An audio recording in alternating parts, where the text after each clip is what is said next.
तुम्हारा प्लाजो प्यारा लग रहा है राकेश, और शॉर्ट शर्ट के नहीं, शॉर्ट शर्ट के साथ तो बहुत प्यारा लगता है नीचे से। जाहिर है शॉर्ट कैसा लग रहा है, देख इस वक्त इसकी लेंथ कैसी लगी, ऊपर करो, मैंने छोटा कर। अच्छा मैं क्या कह रही हूँ, शर्ट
अगर आएंगे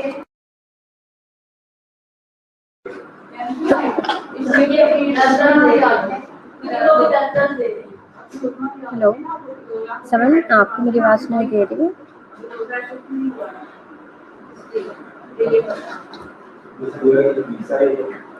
हेलो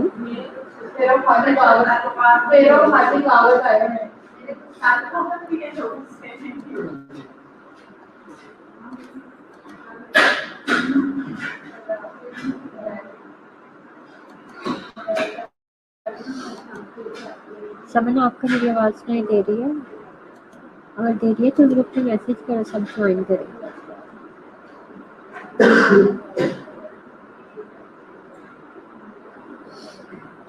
हेलो ओके समन, मैसेज सबको दो, जल्दी से ज्वाइन करें। 5 मिनट्स गुजर चुके हैं।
ओके क्लास, जब तक बाकी स्टूडेंट्स ज्वाइन करते हैं मैं आपको थोड़ा सा इसका प्रीवियस जो हमने पढ़ लिया था उसका मैं आपको थोड़ा सा ब्रीफली जो एक्सप्लेन कर देती हूँ। आप लोग मुझे बताओगे कि अभी तक हमने टोटल कौन कौन से बैक्टीरिया पढ़ लिए हैं। बैक्टीरिया छोड़े, जैसे कि आप फर्स्ट जस्ट एक लाइन देख रहे हैं ना, ग्राम पॉजिटिव रोड्स, ऐसे मुझे आप लोग बता दो कि क्या क्या पढ़ लिया है, कौन कौन सी कैटेगरी पढ़ ली है। लुबेना, खुशनर, रोनिका, जल्दी से बताओ कौन कौन सी कैटेगरी हमने पढ़ ली है। जैसे इधर लिखा हुआ ग्राम positive roads,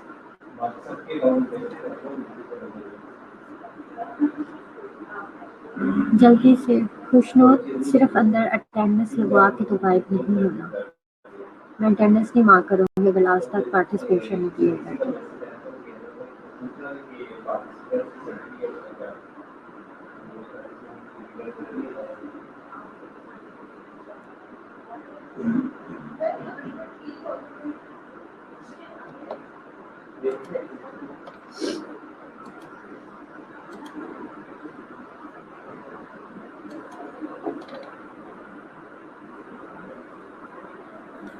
okay Ronika good. ठीक है, तो जैसे ये ग्राम पॉजिटिव डॉट्स लिखा हुआ है, सिंपल हमने क्या है ग्राम कोकाई की पूरी टाइप्स पढ़ ली है, चाहे वो ग्राम पॉजिटिव है या ग्राम नेगेटिव है। कोकाई पढ़ने के बाद अब हमने रोड्स स्टार्ट किए, रोड्स में अब ग्राम पॉजिटिव से स्टार्ट किया हुआ है, जिसमें मैंने आपको एक बैक्टीरिया पढ़ा दिया है।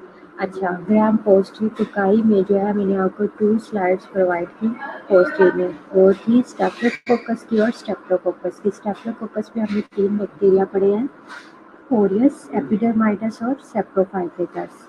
ओके, और स्टेप्टोकोकाई में हमने जो है पायोजनीज, एपिलेप्टिशिया, स्टेप्टोकोकस न्यूमोनाई और विरिडेंस के ग्रुप पढ़े हैं। ये ग्राम पॉजिटिव कोकाई की बात होगी। अब हम ग्राम नेगेटिव कोकाई पर जाते हैं, जिसमें मैंने आपको एक स्लाइड प्रोवाइड की और उसमें 2 बैक्टीरिया डिस्कस है, नेज़िरिया गोनेरिया और नेज़िरिया मेनिंजाइटिस। ये थी कोकाई की टाइप्स, सिंपल। उसके बाद अब हमने ग्राम पॉजिटिव रोड्स पढ़नी है। इसके अंदर जो है ये स्लाइड देखें, इसमें मैंने आप लोगों को बेसलेस स्पीशीज पढ़ा दी है। पहले तो आपको ग्राम पॉजिटिव रोड्स में ये पता होना चाहिए कि इसमें कुछ जो है कौन से बैक्टीरिया स्पोर्स प्रोड्यूस करते हैं, कौन से नहीं प्रोड्यूस करते, बट वो दोनों ही पॉजिटिव भी हैं और रोड्स भी हैं। ओके, स्पोर फॉर्मिंग रोड्स कौन सी है? बेसलेस है, जो कि बेसलेस एंथ्रासिस है, एक स्पीशीज है। दूसरी स्पीशीज इसकी बेसलेस सीरस है। बेसलेस एंथ्रासिस हम पढ़ चुके हैं कि जो एंथ्राक्स कॉज करती है। ओके, सीरस जो है वो मैंने आपको पढ़ाया नहीं है, बट आपको पता होना चाहिए। मैंने आपको बताया कि वो ग्राम पॉजिटिव है, रोड्स है और स्पोर फॉर्मिंग रोड्स है। 3 बातें तो आपको सीरियस की पता चल गई ना, तो ये याद रखनी है आपने। इसके बाद जो आज हमने पढ़ना है वो क्लोस्ट्रीडियम है। क्लोस्ट्रीडियम के जो 4 टाइप्स हैं, क्लोस्ट्रीडियम टेटनाई, क्लोस्ट्रीडियम बोचुलिनम, क्लोस्ट्रीडियम परफ्रिंचेस और क्लोस्ट्रीडियम डिफिशियल। ये आपको चारों के चारों फिंगर टिप्स पे आने चाहिए। इस पूरी स्लाइड में सबसे इम्पोर्टेंट जो है वो क्लोस्ट्रीडियम है, उसके बाद एंथ्रासिस है जो हम पढ़ चुके हैं। Okay, non spore forming rods में कौन सा है? कॉर्निबैक्टीरियम है, जो कि मैं आपको पढ़ा नहीं, आई थिंक नहीं पढ़ाया। कॉर्निबैक्टीरियम है, लिस्टेरिया है और जार्डिनेला।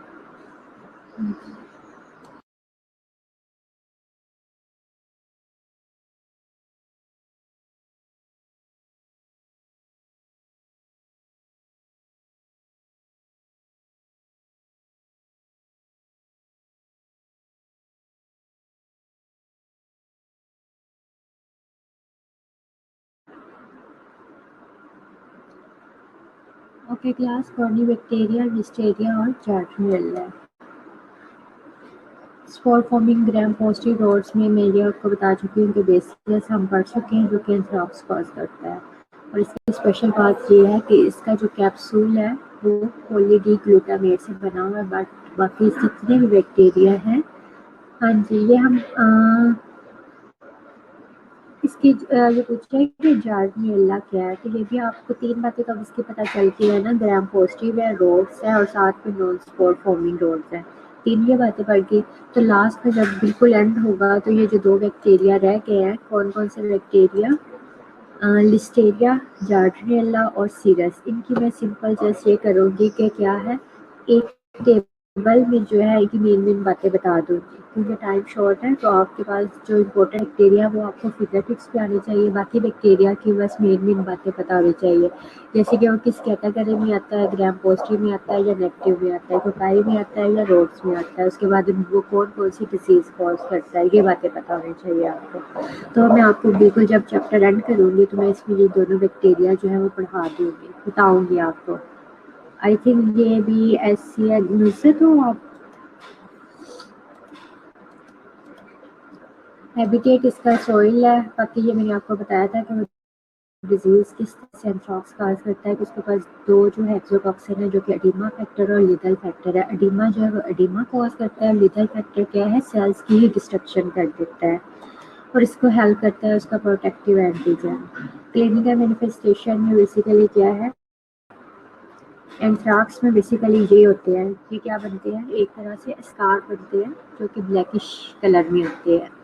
देखो वैसे भी हमें बॉडी पे चोट लगती है, कहीं ना कहीं इस तरह के स्कार बन जाते हैं, बट एंथ्राक्स है, ये हमें कैसे पता चलेगा? इसका ये black colour, black shade indicate करता है कि ये इसे एंथ्राक्स हुआ है। लेबोरेटरी डायग्नोसिस में हम बता चुकी हूँ। ओके क्लास, आज हमें जो पढ़ना है वो क्लोस्ट्रीडियम स्पीशीज़ है। क्लोस्ट्रीडियम में 4 स्पीशीज़ है, टेक्नाई है, बोचुलिनम है, परफ्यूंजीज है और टैपिशेल है। इन सब की जो कॉमन बात है वो ये है कि ये सारे एनारोबिक। आपसे सिंपल ये क्वेश्चन करूँ, list the names of bacteria which are anaerobic, तो आप इसी स्लाइड से 4 बैक्टीरिया के नेम्स लिख सकते हो ना। एनारोबिक बैक्टीरिया, एनारोब्स कौन से हैं जो कि ऑक्सीजन की प्रेजेंस में क्या करते हैं, डाई हो जाते हैं, किल हो जाते हैं। इनफैक्ट वो कहाँ पर सर्वाइव करते हैं, in the absence of oxygen. तो जहाँ वो 4 एग्जांपल्स प्रेजेंट हैं, तो आपको देखो एक स्लाइड को किस वे में याद रखना है वो आप सब पे ही खुद पे डिपेंड करेगा। मैंने आपको बता दिया कि देखो अगर स्पोर फॉर्मिंग है तो आप उसमें ये सारे बैक्टीरियाज के नेम लिख सकते हो। एनारोब्स की मैंने एग्जांपल पूछी है, ग्राम पॉजिटिव रोड्स की एग्जांपल पूछी है, तो आप इनके नेम्स लिख सकते हो। ओके, क्लोस्ट्रीडियम टेटनाई है, ये डिजीज कौन सी कॉज करता है? Clostridium टेटनाई causes tetanus. आप लोग मुझे बता सकते हो टेटनस है क्या? आप लोगों ने कभी सुना है कि किसी बंदे को टेटनस हो गया है, या फिर अगर कोई रोड इंजरी हुई है, रोड एक्सीडेंट हुआ है, या फिर जस्ट आप सिंपल गिरे और आपको एक छोटी सी चोट लग गई है, बट उसके बाद आप एक इंजेक्शन लगवाने जाते हो, मस्ट लगवाते हो, टेटनस का इंजेक्शन लगवाते हो, तो वो किस चीज़ को अपने माइंड में लेकर आते हो तो फ़ौरन से पहले जाके इंजेक्शन लगवाने चले जाते हो? टेटनस है क्या? टेटनस डिजीज़ कभी आपने देखी है, या जस्ट वो हमारे माइंड में बातें बैठी हुई हैं कि किसी की एक्सीडेंट ही हुआ है, इंजरी हुई है, तो उसने टेटनस का इंजेक्शन लगवाना है। बस जल्दी से पार्टिसिपेट करें।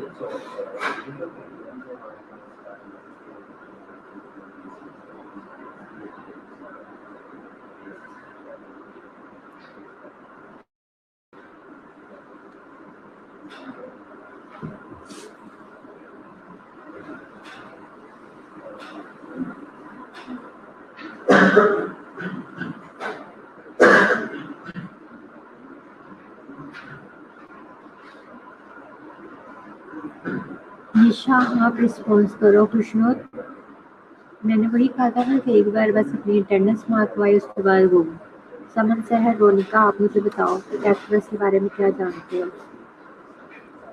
मैंने सिर्फ एक वर्ड में बताने के लिए कहा है, सेंटेंस लिखने की या एक्सप्लेन करने की जरूरत नहीं है।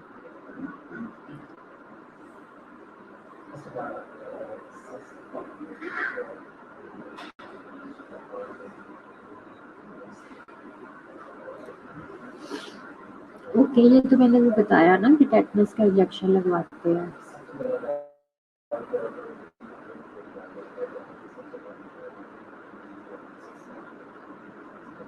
ओके निशा, आपने बताया। बाकी ये क्या आई थिंक आपका नेम नुसरत है। नुसरत, आप अटेंड कर रही हो क्लास, जिनका नेम भी BSc नर्सिंग और ये 30 रोल नंबर आ रहा है। ठीक है, वो सब कुछ ठीक है। इसका पोर्टल ऑफ एंट्री क्या है कि ये बैक्टीरिया बॉडी में एंटर किस तरह होता है, बट टेटनस है क्या? जैसे मैंने आपको बताया, मीजल्स क्या है, खसरा है। खसरा क्या होता है, छोटे छोटे दाने पूरी बॉडी पे बनते हैं। तो टेटनस में क्या होता है? अब खसरे का तो आपको पता है ना, छोटे छोटे पूरी बॉडी पे दाने बन जाते हैं। ये बच्चों में होता है मोस्टली, हमें पता है खसरे का, मीजल्स का। तो टेटनस क्या है? लोक जा muscle remains in relaxed.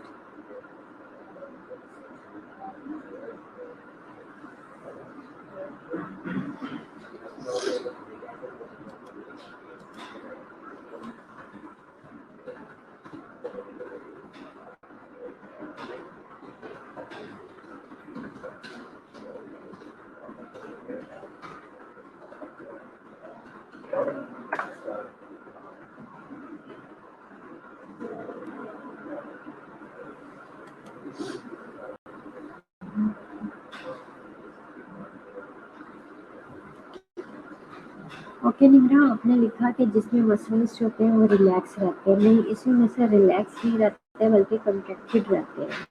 Relaxation की फेज आती ही नहीं है। जैसे कि आप लोगों ने मसल्स की 2 फेजेस पढ़ी है ना, उनके वर्क करने की, कंट्रैक्शन और रिलैक्सेशन। तो इसमें जो है कंट्रैक्शन फेज में ही बॉडी रहती है, रिलैक्सेशन होती नहीं है। चलें ठीक है, मैं बता रही हूँ। बाकी ये है कि इसका हैबिटेट सॉइल है और ये है ट्रॉमेटिक ब्रेक्स, अगर स्किन रप्चर हुई है तो उसके थ्रू जो है हमारी बॉडी में इन्वेड करता है।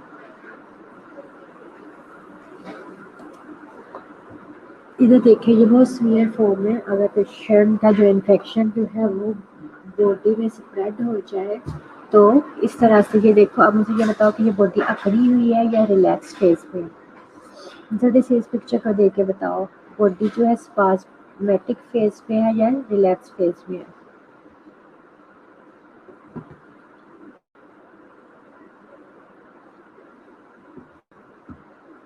जल्दी से इस पिक्चर को देख लिया आप लोगों ने, मुझे बताना है कि ये रिलैक्सेशन फेज है या बॉडी अकड़ जाए स्पास फेज पे, इस तरह से होता है।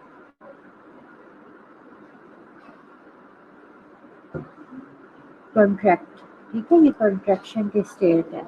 अच्छा, अब ये किस तरह से बॉडी जो है कॉन्ट्रैक्शन फेज में रहती है, जो मैं इसकी पैथोजेनेसिस में आपको बताऊंगी।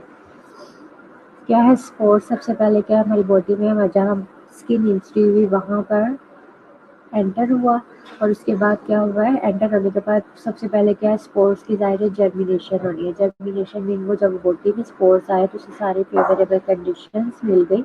उसके बाद क्या है, स्पोर्स जो है वो बैक्टीरिया में कन्वर्ट होता है। पहले वो बैक्टीरिया फेज में आता है, उसके बाद क्या करता है, ऑर्गेनिज्म प्रोड्यूसेस एक्सोटॉक्सिन। अब इसने एक्सोटॉक्सिन प्रोड्यूस किया जो कि क्या करता है, हमारे न्यूरोट्रांसमीटर है। कौन से है न्यूरोट्रांसमीटर, गैबा। गैबा क्या है, ग्लाइसिन एंड गैमा माइनोब्यूटारिक एसिड, ठीक है, फ्रॉम स्पाइनल न्यूरॉन्स। ये गैबा की जो प्रोडक्शन है या उसका रिलीज होना होता है, उसको जो बेसिकली क्या करते हैं, ये एक्सोटॉक्सिन ब्लॉक कर देते हैं कि इसकी ये जो है न्यूरोट्रांसमीटर रिलीज नहीं होगा जो कि बॉडी को रिलैक्स फेज में लेकर आता है। अब गैबा नहीं है तो क्या चीज़ प्रेजेंट है, excitatory neurons are unopposed. Unopposed का मतलब ये है कि अब उसके जो अपोजिट कोई चीज़ थी जो कि गैबा थी वो तो है नहीं, तो एक्साइटेटरी न्यूरॉन्स ही बस वही हैं।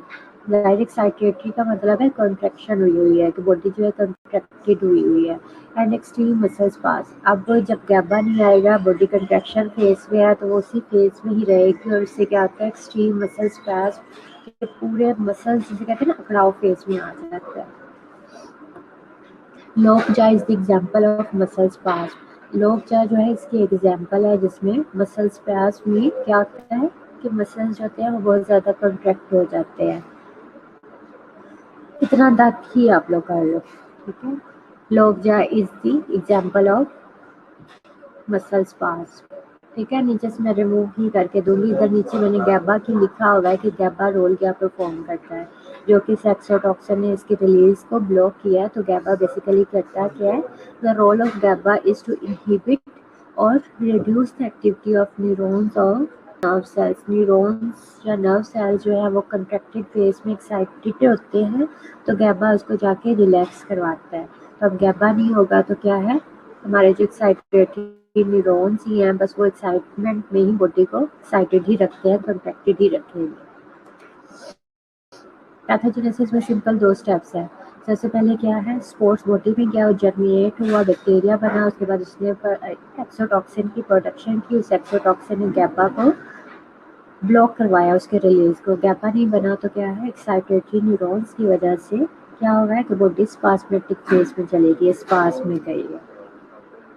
इधर आप लोग देख सकते हो कि जो इधर मेल बना हुआ है उसकी लोक जामीन, उसका फेस जो है वो किस तरह से, जा जो है उसका अकड़ गया है। वो जिस फेस में होता है उतने का उतना ही, कुछ लोगों का बहुत कम खुला होता है, कुछ लोगों का ज़्यादा खुला होता है। तो वो जिस फेस पे उसमें लोक जा होता है उसके बाद उसे उससे ज़्यादा ओपन करना या उससे क्लोज करना भी उसके लिए बहुत पेनफुल होता है, इम्पैक्ट होता ही नहीं है, रिलैक्स नहीं ना फेस के मसल्स। बेबी की जो है वो स्पास्मेटिक फेस दिखाई हुई है कि जिसमें उसके मसल्स जो है वो सारे बहुत ज़्यादा अकड़े हुए हैं। स्ट्रॉन्ग मसल स्पैस्म है और इसके अलावा लोक जा है, और थर्ड क्या है, रेस्पिरेटरी फेलियर है। ये तीन इसके साइड सिम्टम्स जो है, क्लिनिकल फाइंडिंग्स आप लोग लिख सकते हो। लेबोरेटरी डायग्नोसिस है, देखो इधर क्या लिखा हुआ है, प्राइमरी या क्लिनिकल डायग्नोसिस, तो मुझे बता सकता है कि इसका क्या मतलब है? प्राइमरी या क्लिनिकल डायग्नोसिस मतलब क्लिनिकली किस तरह से डायग्नोस करेंगे? आप लोग बताओ तब तक जल्दी से।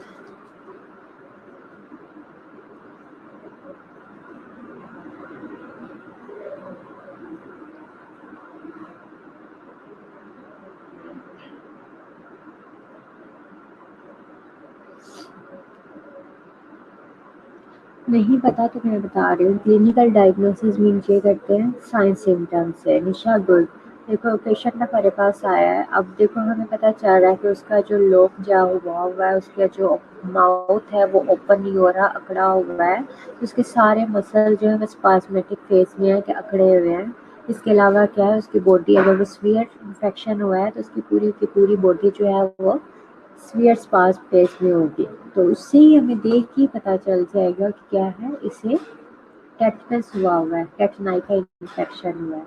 तो ये नहीं हम करेंगे कि चलो जी इसका ब्लड सैंपल भिजवाओ, इसका यूरिन सैंपल भिजवाओ, इसकी कल्चरिंग करवाओ, ऐसा नहीं हम करेंगे। उस पर टाइम वेस्ट नहीं करते, बस क्लिनिकली डायग्नोस किया और उसका ट्रीटमेंट स्टार्ट कर देंगे।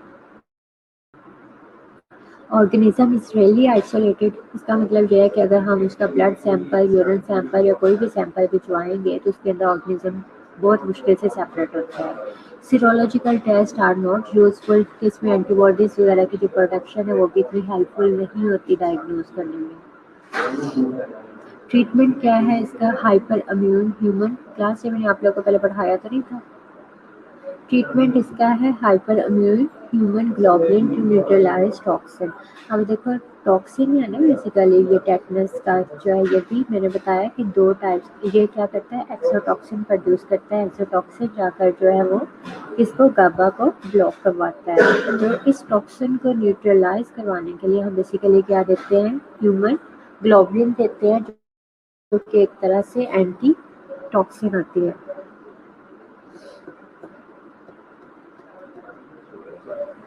हाँ जी अदीना।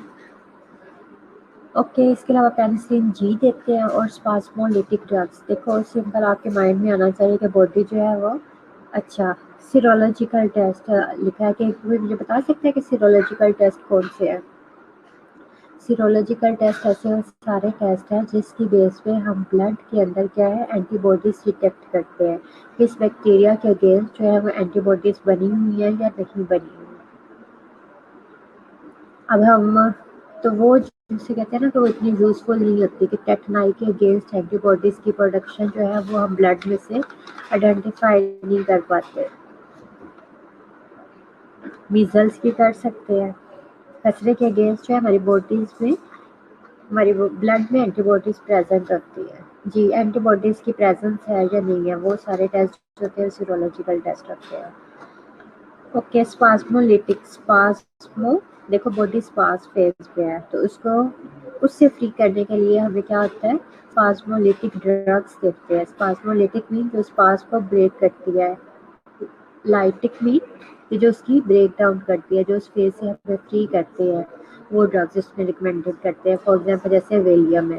तो ये दो बातें आपको नहीं भूलनी चाहिए कि इसमें क्या है, हम एंटीटॉक्सिन देते हैं, साथ में पेनिसिलिन जी और स्पास्मोलिटिक ड्रग्स देते हैं। प्रिवेंशन क्या है, इसकी टॉक्साइड वैक्सीन अवेलेबल है और वो जो है हम मोस्टली कॉम्बिनेशन में देते हैं, किस किस के साथ, डिप्थीरिया और परटूसिस के साथ। तो ये तीन वैक्सीन जो है कंबाइन, जिसे कहते हैं ना कम्बिनेशन में प्रोवाइड की जाती है बच्चों को जो लगवाते हैं। अच्छा, इसके अलावा हम कहते हैं कि अगर आपने टेटनस टॉक्साइड की वैक्सीन करवाई हुई है तो आपको चाहिए कि हर 10 ईयर्स के बाद उसकी एक बूस्टर डोज भी लगवाए। बूस्टर डोज वो होती है जो कि जाकर दोबारा से हमारे इम्यून सिस्टम को एक्टिवेट करती है, एक्टिवेट होता है तो वो दोबारा से एंटीबॉडीज की प्रोडक्शन स्टार्ट कर देता है। क्लास क्लोस्ट्रीडियम टेटनस के बारे में कोई क्वेश्चन है? क्लोस्ट्रीडियम टेटनाई के बारे में। टेटनाई बैक्टीरियल नेम है और टेटनस जो है वो डिजीज का नेम है। टेटनस में क्या है, स्पाज्म, मसल स्पाज्म है, लोकजार।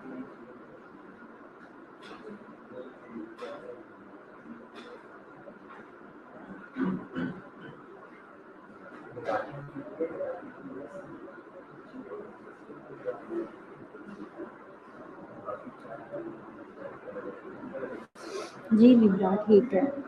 ओके, सेकंड कैटेगरी हम पढ़ रहे हैं क्लोस्ट्रीडियम बोचुलिनम में। अब ये डिजीज क्या करता है? बोचुलिज्म करता है, एनारोबिक है, ग्राम पॉजिटिव है और स्पोर फॉर्मिंग बैक्टीरिया है। अच्छा, हैबिटेट इसका भी सॉइल है और क्या है? वो कह रहे हैं कि ऑर्गेनिज्म या फिर इसका टॉक्सिन। पहले जो हमने टेटनस का पढ़ा उसमें क्या था? उसका स्पोर, ऑर्गेनिज्म या उसका स्पोर जो है हमारे वोंड के थ्रू जो है बॉडी के अंदर जाता है। बट इसमें क्या लिखा है? ऑर्गेनिज्म या उसका टॉक्सिन। टॉक्सिन मीन ये कि बैक्टीरिया किसी जगह पे किसी फूड पे बैठा था तो उसने वहाँ पे अपना टॉक्सिन जो है रिलीज किया था। अब हमने वो कंटेमिनेटेड फूड खा लिया, फूड जिसके अंदर टॉक्सिन प्रेजेंट है। तो ये दोनों वेज हैं ऑर्गेनिजम्स की हमारी बॉडी में शिफ्ट होने के, ट्रांसफर होने के। पैथोजेनेसिस इसकी क्या है? Botulinum toxin is absorb from the gut. देखो हमारे खाने के थ्रू जो है वो टॉक्सिन या बैक्टीरिया हमारी बॉडी में गया। तो अब क्या है? गट की इसलिए बात कर रहे हैं, गट हमारा जीआईटी सिस्टम है। अब वो गट से कहाँ पर जा रहा है? ब्लड में जा रहा है। ब्लड में जाने के बाद वो क्या करता है? पेरिफेरल नर्व्स साइनेप्सिस पे जाता है। ये आप लोग एनाटॉमी में पढ़ रहे होंगे कि पेरिफेरल नर्व साइनेप्सिस कौन या क्या, ठीक है। तो ये ब्लड से वहाँ गया और वहाँ जाकर इसने किसकी रिलीज को ब्लॉक करवाया है? एसिटाइल कोलिन की। और एसिटाइल कोलिन क्या है? देखो ये जो सेकंड पैराग्राफ छोड़ के देखो नीचे लिखा हुआ है, acetyl choline that contracts smooth muscles, dilates blood vessels, increase bodily secretions and slows heart rate। ये जस्ट आपकी इंफॉर्मेशन के लिखा है वो है, अदरवाइज इसको पैथोजेनेसिस में लिखने की जरूरत नहीं है। पैथोजेनेसिस सिंपल यही है कि गट में गया, गट से जो है ब्लड में गया, ब्लड से वो पेरिफेरल नर्व सिस्टम में गया और वहाँ से उसने क्या है? एसिटाइल कोलिन की रिलीज को जो है वो ब्लॉक करवाया। अब वो एसिटाइल कोलिन रिलीज नहीं हुई तो जिसकी वजह से क्या होगा? वही बॉडी जो है पैरालिसिस फेज में जाएगी। अब देखो पैरालिसिस और टेटनस, क्या ये दोनों अपोजिट है या सेम है? जल्दी से मुझे बताओ, पैरालिसिस में मसल्स फास्ट फेज में है या रिलैक्स है?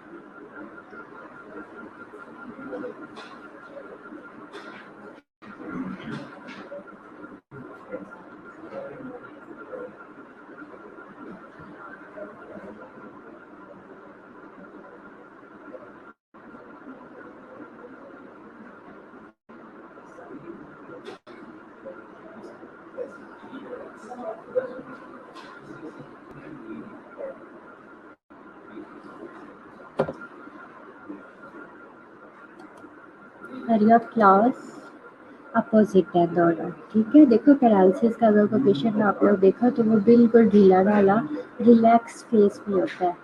तो इसमें क्या होता है? देखो अगर बॉडी रिलैक्स फेस में है या कॉन्ट्रैक्टेड फेस में है, अगर ये दोनों फेसेस एक साथ बॉडी में नहीं हो रही तो वो पैरालिसिस ही एक तरह से कंसीडर होती है, चाहे वो स्पास्टिक फॉर्म में है या फिर रिलैक्स की फॉर्म में है। तो इसमें जो है एसिटाइल कोलिन जिसने स्मूथ मसल्स की कॉन्ट्रैक्शन करवानी थी, तो वो जो है एसिटाइल कोलिन रिलीज नहीं होगी तो समझे कॉन्ट्रैक्शन नहीं होगी बॉडी मसल्स की।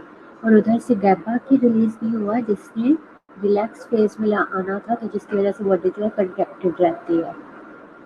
तो ये बातें आप लोगों ने बोलनी नहीं है, दोनों एक दूसरे के अपोजिट है। क्लोस्ट्रीडियम टेटनाई और क्लोस्ट्रीडियम बोचुलिनम। बोचुलिनम में जो है वो पैरालिसिस हुई है और रिलैक्स फेज में है क्योंकि एसिटाइल कोलिन की प्रोडक्शन नहीं होती, वो रिलीज नहीं होता बॉडी में। प्रोडक्शन की नहीं बात कर सकते हम, रिलीज की बात करते हैं।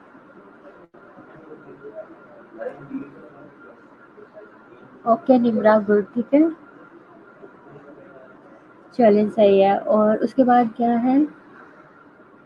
अब बॉडी जो है वो फ्लैसिड पैरालिसिस में है। वो फ्लैसिड पैरालिसिस वही लिखा हुआ है कि जो बॉडी रिलैक्स फेज में है।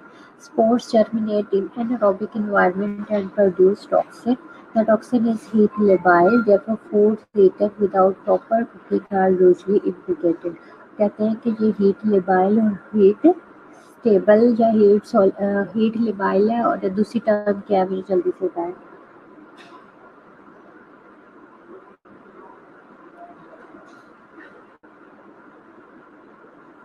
हीट लेबाइल में क्या मतलब है, ये हीट से किल होता है या नहीं किल होता टॉक्सिन?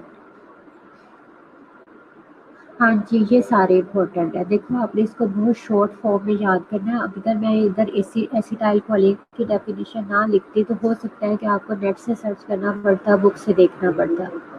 ठीक है, तो इसलिए मैंने अंदर एसिटाइल कोलिन की डेफिनेशन लिख दी, इसमें और बातें लिख दी, बट सिंपल वो आपकी अपनी अंडरस्टैंडिंग के लिए। जब आपको पैथोजेनेसिस लिखनी है, जो याद करनी है, जो आपको फिंगर टिप्स में पता होनी चाहिए, वो सिंपल क्या है, फर्स्ट लाइन है जो बोचुलिज्म जो है गट में गया, वहाँ से ब्लड में गया, ब्लड से पेरिफेरल नर्वस सिस्टम में गया, वहाँ जाकर उसने क्या किया है, एसिटाइल कोलिन की प्रोडक्शन को रिलीज ब्लॉक किया, और उसकी वजह से क्या है, बॉडी पैरालिसिस में चली गई। सिंपल आप इसको एरोस देकर एरोस में लिख सकते हो कि जो है वो क्या है, बैक्टीरिया जो है वो फूड के थ्रू गट में गया। सेकेंड लाइन डालो, सेकेंड रो में लिखो, गट से वो ब्लड में गया, ब्लड से गया वो पेरिफेरल नर्व साइड एक्सिस पे, वहाँ जाकर उसने एसिटाइल कोलिन की प्रोडक्शन को रिलीज को ब्लॉक करवाया।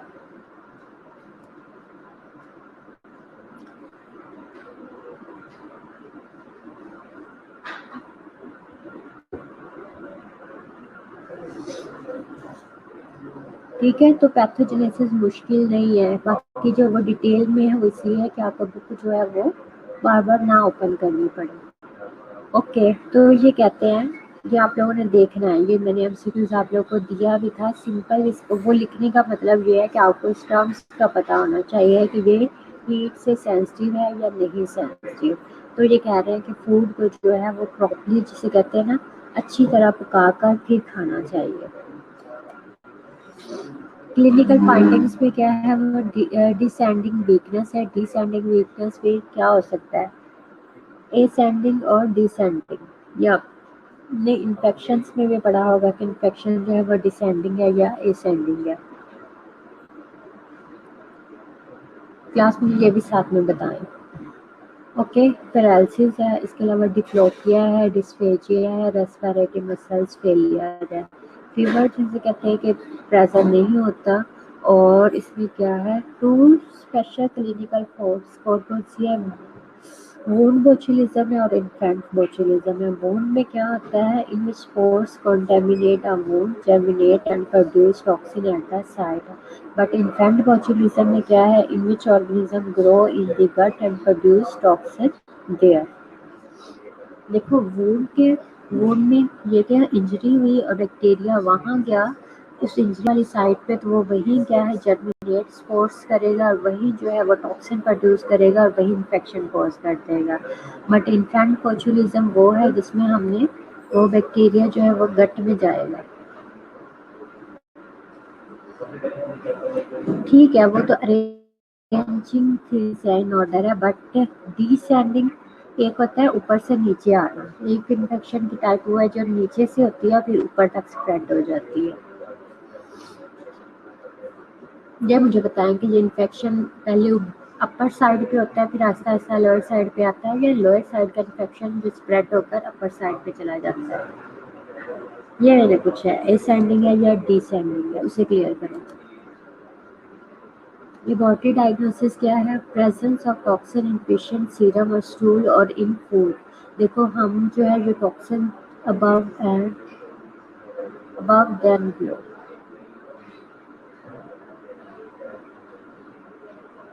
दोनों लिखती है। हाँ जी अदीना, डिसेंडिंग जो है वो बैक्टीरिया वायरस जो है वो नीचे की तरफ जाएगा, बैक्टीरिया जो ऊपर पहले इन्फेक्शन काज करेगा अपर साइड पे, फिर आहिस्ता आहिस्ता जो है वो लोअर साइड की तरफ स्प्रेड हो जाएगा। ये डिसेंडिंग लिखा हुआ है। लोअर से अबव क्या क्लास,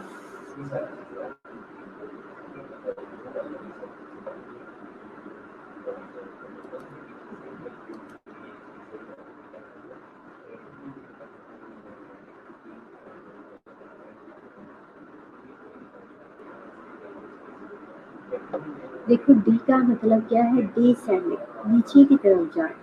तो इसका मतलब ये है कि ये बैक्टीरिया जो है या ये इन्फेक्शन है पहले अपर साइड में प्रेजेंट था और फिर क्या होता है नीचे की तरफ लीड करता है, फिर बाहर जो नीचे वाले पार्ट्स हैं उनको इन्वॉल्व करता जाएगा। ये है डिसेंडिंग। डी से याद रखिए। और ए सेंडिंग का मतलब है ऊपर की तरफ मूव करना। जैसे यूटीआई है वो एसेंडिंग की एग्जांपल होता है कि यूटीआई हमें लोअर एब्डोमिनल ये लोअर ट्रैक में होता है और आहिस्ता आहिस्ता क्या है हमारे ब्लैडर ऊपर होता है, यूरेथ्रा वगैरह नीचे है, तो वो यूरेथ्रा से ऊपर की तरफ ब्लैडर की तरफ जा रहा है तो वो एसेंडिंग इन्फेक्शन होगा।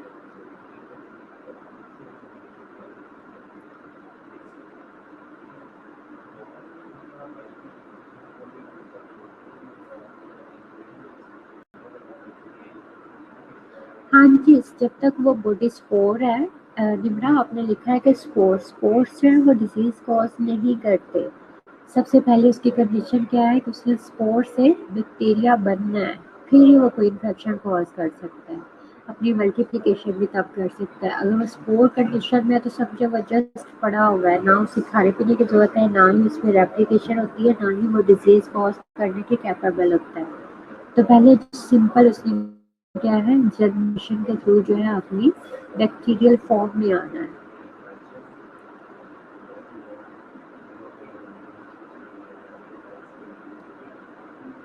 ये डिसेंडिंग है। देखना ये वाला इन्फेक्शन जो है वो डिसेंडिंग इन्फेक्शन है।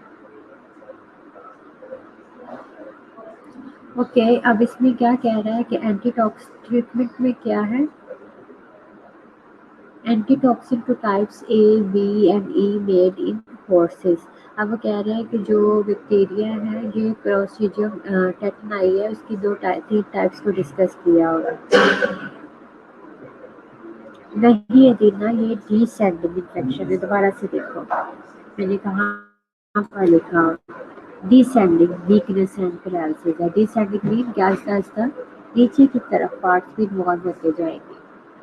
इन्फेक्शन क्या है, पैरालिसिस फॉर्म में वीकनेस है। अच्छा, इसमें एंटीटॉक्सिन किस किस के अगेंस्ट प्रेजेंट है, ए बी और ई का अगर टाइप है इसकी तो उसके अगेंस्ट जो है हम एंटीटॉक्सिन प्रोड्यूस करवाते हैं या बनवाते हैं, किन में हॉर्सेस में बनाते हैं, उसके ब्लड में बनते हैं, फिर उससे हम सेपरेट करके ह्यूमंस में इंट्रोड्यूस करवाते हैं। अच्छा, उसके अलावा ये है एंटीटॉक्सिन के अलावा इसका ट्रीटमेंट क्या है, रेस्पिरेटरी सपोर्ट। जैसे मैंने आपको बताया कि इसमें क्या होता है, मसल्स चाहे कॉन्ट्रैक्टेड फेज में है या रिलैक्स फेज पे है, उसमें हमारा जो है रेस्पिरेटरी सिस्टम जो है वो बहुत ज़्यादा अफेक्ट होता है। तो तब हमें क्या होता है, रेस्पिरेटरी सपोर्ट चाहिए होती है। रेस्पिरेटरी सपोर्ट में जी रुबाब, ठीक है। रेस्पिरेटरी सपोर्ट के लिए क्या है, हमें ऑक्सीजन मास्क चाहिए होगा, उसे ऑक्सीजन प्रोवाइड करनी होगी, हो सकता है कि उसे हमें वेंटिलेटर पे शिफ्ट करना पड़े, तो ये होता है रेस्पिरेटरी सपोर्ट, उसे साथ में देना है। प्रिवेंशन में क्या है, observing proper food preservation techniques. अब प्रिवेंशन क्या है कि सिंपल हम यही कर सकते हैं कि देखो इतना ज़्यादा इन्फेक्शन सीवियर फॉर्म में जाने से पहले हमें चाहिए कि हम अपने खाने पीने का ध्यान रखें। खाना जो है प्रॉपरली जो है वो कुक्ड होना चाहिए। ये नहीं है कि मीट खाया तो वो थोड़ा कच्चा पक्का था तो हमने उसे खा लिया। उसे फुली कुक्ड होना चाहिए और सारी फूड्स ऐसी ही खानी चाहिए जो कि फुली कुक्ड है। और कुछ सब्जियां हम कच्ची खा लेते हैं तो हमें चाहिए कि उन्हें अच्छी तरह से वॉश करके खाएं, ताकि अगर उसके साथ बैक्टीरिया, उसका टॉक्सिन या कोई चीज़ प्रेजेंट है तो वो वॉश आउट हो जाए। और इसके अलावा लिखा हुआ है cooking on home can food and discarding mulching cans. Mulching cans में देखो ये प्रिजर्व फूड में ये ज़्यादातर बैक्टीरिया उसका जो है टॉक्सिन प्रेजेंट होता है। जैसे कि प्रिजर्व फूड्स कौन सी है, जो कि हमें मार्केट से बनी बनाई कैन फूड्स मिलती हैं, उनके अंदर ये टॉक्सिन प्रेजेंट होता है। तो कहते हैं कि जो बल्चिंग कैंस कैसे होते हैं, ये वाली पिक्चर में देखें कि जो इस तरह से टर्न हो जाते हैं, जो हमें लगता है कि उनकी जो बिल्कुल वो एक मेंटेनेंस थी, शेप थी, वो ख़राब हो चुकी है। तो उस तरह के जो ये बल्जिंग पेन्स हैं उसको परचेज करने से अवॉइड करना चाहिए। इनफैक्ट शॉपकीपर्स को ही पता होना चाहिए कि इसके अंदर जो चीज़ स्टोर की गई थी, सेव की गई थी, प्रिजर्व थी, उसके अंदर अब कुछ ना कुछ इन्वॉल्व हो गया है, कोई ना कोई बैक्टीरिया अंदर जा चुका है या कुछ हो सका है, उसे खुद ही डिस्कार्ड कर देना चाहिए इससे पहले कि वो सबको अपनी दुकान में सेल करे। तो ये इस तरह से जो आपको कैंस दिखाई दे तो इसे बिल्कुल भी परचेज ना करें।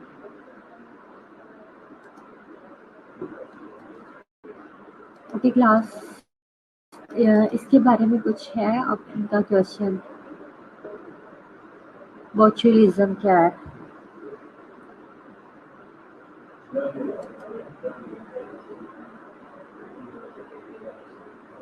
टेटनाई और बोचुलिज्म में, टेटनस और बोचुलिज्म में क्या है, होती बेसिकली पैरालिसिस ही है, बट क्या है, एक ही फ्लैसिड पैरालिसिस है। फ्लैसिड मीन कि बॉडी रिलैक्स फेज में है, और टेटनस में क्या है, बॉडी कंट्रैक्टेड फेज में है, क्योंकि उसके अंदर गैपा की रिलीज नहीं होता, और बोचुलिज्म में एसिटाइल कोलिन रिलीज नहीं होती, जिसमें कंट्रैक्शन करवानी होती है। बस ये दो मेन बातें थी, इसमें आप लोगों ने याद रखनी है। क्लियर होगा? निम्रा, अदीना, रुबाब, रोनिका।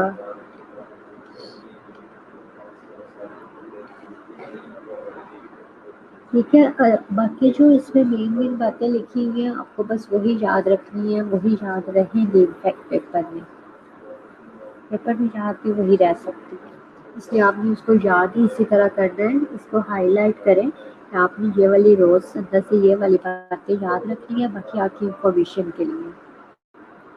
आपको ये नहीं पता एसिटाइल कोलिन क्या करता है, तो अगर मैं लिख भी रही हूँ कि एसिटाइल कोलिन के रिलीज को ये ब्लॉक करवाता है एक्सोटॉक्सिन, तो आपको क्या पता चलेगा कि अगर वो ब्लॉक हो गया तो क्यों पैरालिसिस हुई है? आपको पता होना चाहिए, जस्ट इंफॉर्मेशन के लिए, कि एसिटाइल कोलिन जो है मसल्स को कंट्रैक्ट करवाती है। तो अगर एसिटाइल कोलिन नहीं रिलीज हो रही तो बॉडी रिलैक्स रहेगी, सिंपल। ठीक है, ये इंफॉर्मेशन के लिए, बाकी लिखते हुए आप लोगों ने इनको नहीं लिखना। थर्ड टाइप जो है वो परफ्रिंजिस की है। ये डिजीज़ जो है वो गैस गैंग्रीन करती है और फूड पॉइजनिंग है। गैस गैंग्रीन क्या है ये मैं आपको भी बताती हूँ। इसकी कैरेक्टरिस्टिक्स क्या है, एनारोबिक है, ग्राम पॉजिटिव है, स्पोर फॉर्मिंग रोड्स है। हैबिटेट इसका सॉइल के साथ साथ ह्यूमन कॉलन भी है। ट्रांसमिशन क्या है, मायोनेक्रोसिस, जिसे गैस गैंग्रीन कह रहे हैं। Results from contamination of wound with soil और फीसिस। देखो अगर किसी को इंजरी हुई है, उसका वुंड बना है, देखो इंजरी लाजमी नहीं है, इंजरी में ही वुंड बनता है। कई बार ऐसे होता है कि हमें कोई ना कोई जख्म कहीं ना कहीं बन जाता है, तो अगर वह जख्म जो है वो सॉइल या फिसिस के साथ कॉन्टेमिनेटेड हो गया है, जिसके अंदर ये बैक्टीरिया प्रेजेंट है, तो उस कंडीशन में क्या होता है, गैस गैंग्रीन होती है। गैस गैंग्रीन के पहले ये पिक्चर देख लो किस तरह से है। इस तरह से बॉडी में डिफरेंट टाइप्स जगह पे ऐसा गैस गैंग्रीन होता है, तो वो एरिया जो होता है ब्लैकिश शेड में हो जाएगा। ये देखिए उसके ऊपर क्या है, फील्ड आउट जैसे पॉस्ट्यूल्स वगैरह, ये इस तरह की चीज़ें जो है वो बॉडी जो है वो इस तरह की हो जाएगी।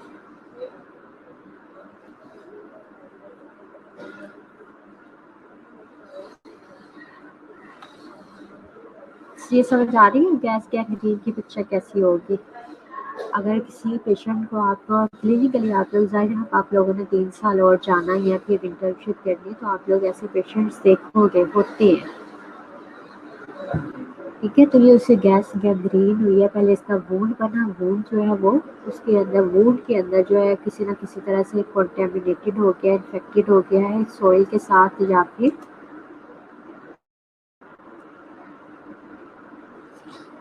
फीसिस के अंदर हो सकता है कि ये बैक्टीरिया प्रेजेंट था और उसके साथ ये कॉन्टेमिनेटेड हो गया। ओके, उसके बाद फूड पॉइजनिंग, एक फर्स्ट इसकी डिजीज थी मायोनेक्रोसिस। सिंपल आप उसे जैसे गैस गैंग्रीन के नाम से ही याद रखिए, ज़्यादा गैस गैंग्रीन का पूछा जाता है। तो गैस गैंग्रीन जो है वो कंटेमिनेशन की वजह से हुई है, और फूड पॉइजनिंग किस वजह से हुई है, इस transmitted by injection of contaminated food. अगर हमने कंटेमिनेटेड फूड खा ली है तो इस वजह से जो होगा वो फूड पॉइजनिंग हुआ। अगर वो हमारे वुंड के अंदर बैक्टीरिया रहेगा तो इस कंडीशन में जो है वो गैस गैंग्रीन कॉज करेगा। ओके, पैथोजेनेसिस इसकी क्या है, gas gangrene in wounds is caused by germination of spores under anaerobic condition and the production of several cytotoxic factors, especially alpha toxin। Simple ये है कि सब देखा अभी, बाकी जो टाइप्स हमने 2 पढ़ी हैं, इनफैक्ट पहली वाली जो एक एंथ्रासिस पढ़ाई है उसमें भी ये हुआ था कि बैक्टीरिया पहले गया है बॉडी में, बॉडी में जाने के बाद क्या किया है, वो स्पोर से बैक्टीरिया बना वहाँ, उसके बाद उसने क्या है एक्सोटॉक्सिन प्रोड्यूस किए हैं। एक्सोटॉक्सिन्स के नेम किसी में लिखा हुआ है, जैसे एंथ्रासिस में एंथ्राक्स टॉक्सिन उसे कहते हैं।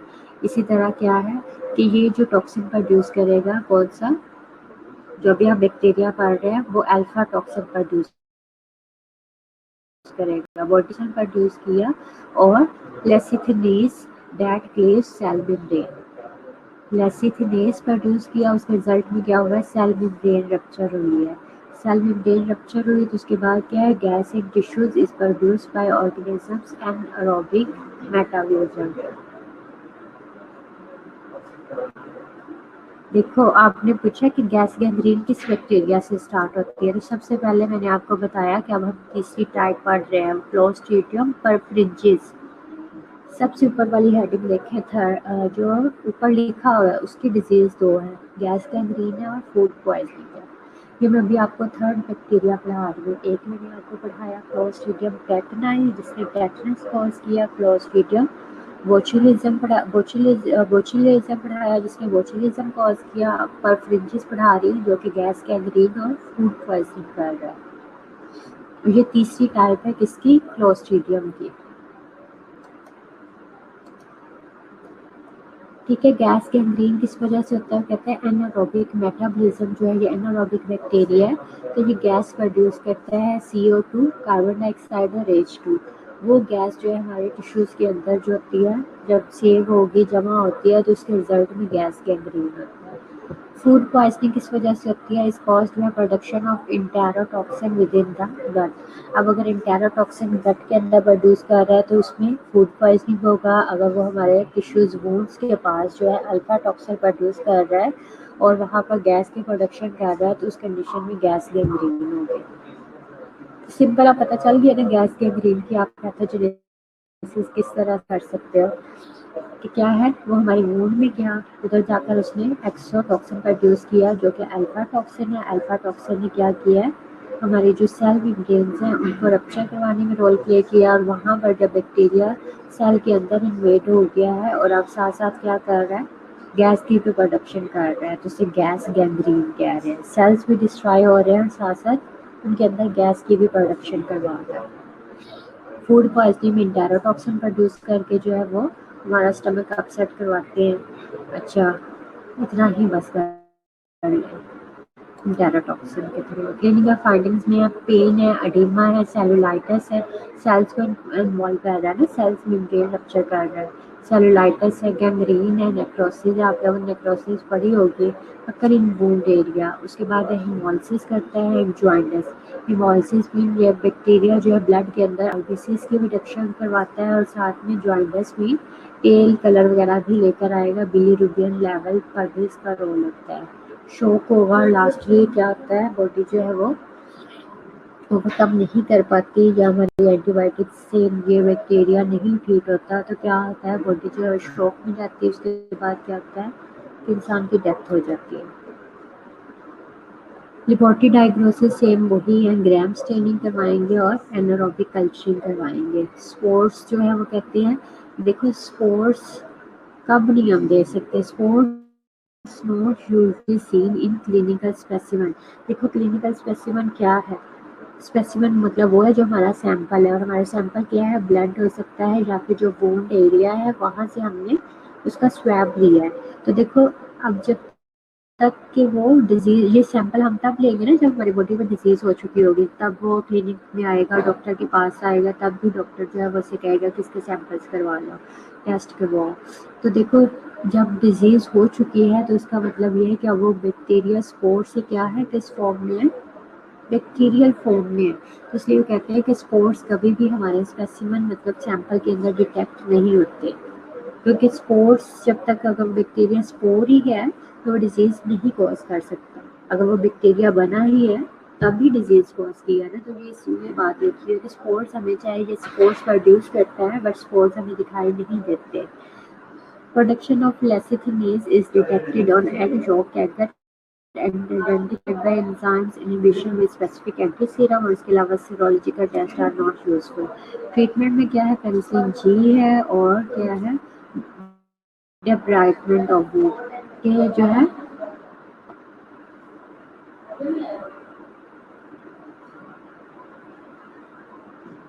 हाँ जी निवरा ठीक कह रहे हो, वो लेबोरेटरी में इसलिए नहीं आते कि वो आप इस टाइम ब्लड में है, ब्लड के अंदर जो उनकी फेवरेबल कंडीशन है वो सारी प्रेजेंट है।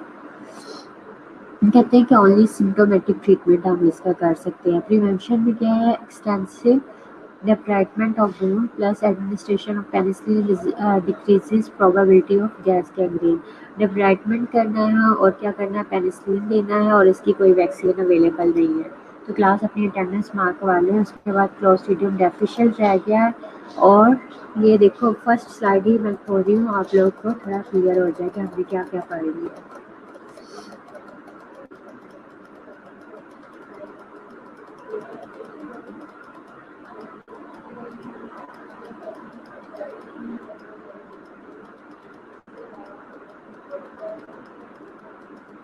क्लास अपनी अटेंडेंस आप लोग मार्क करवा लो, अपना नाम लिख के जल्दी सेंड करो जो प्रेजेंट है।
क्लास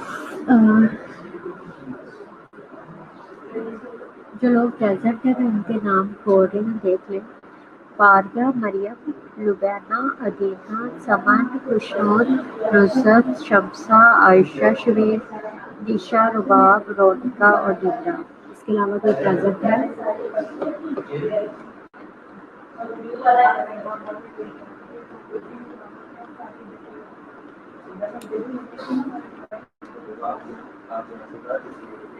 सना, ओके, सना और नीता।